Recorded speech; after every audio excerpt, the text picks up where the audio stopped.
With the Olympics taking place in Paris this year, let's talk about the history between Puerto Rico and France.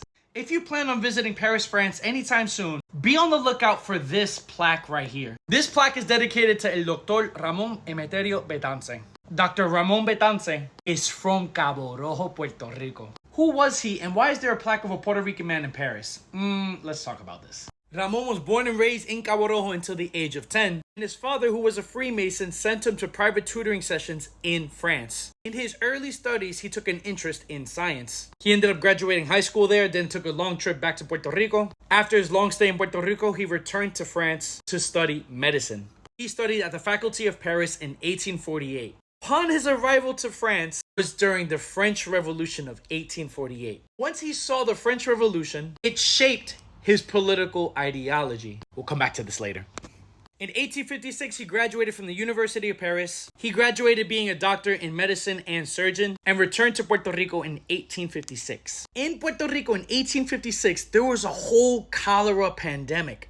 So after graduation, Betances went straight to work in Puerto Rico, in specifically Mayagüez. He was one of 5 doctors that treated 24,000 patients with cholera. During the time of his work in the pandemic, he saw a lot of injustices that pushed him to believe and in favor the abolition of slavery and make movements to push for the abolition of slavery. The Spanish governor of Puerto Rico did not like that at all, so he threatened him with exile. And with that threat, he took a leave of absence and went back to France. But since he had that little altercation with the Spanish government, he said, you know what? Watch me do me. He made so many contributions to society with his medicine, but he was most recognized for his international activism.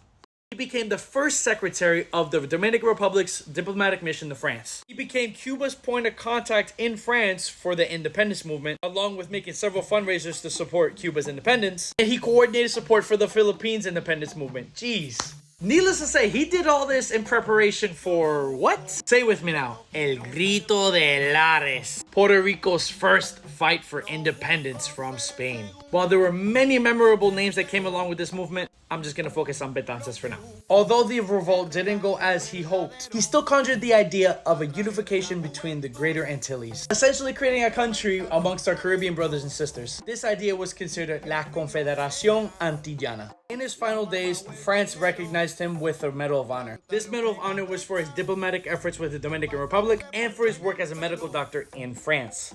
In his lifetime, while he never got to see the independence for Puerto Rico, he was content with the fact that he was able to see the abolition of slavery in Puerto Rico. He later passed in France and was cremated there, and years after had his ashes brought back to his hometown, Cabo Rojo, Puerto Rico.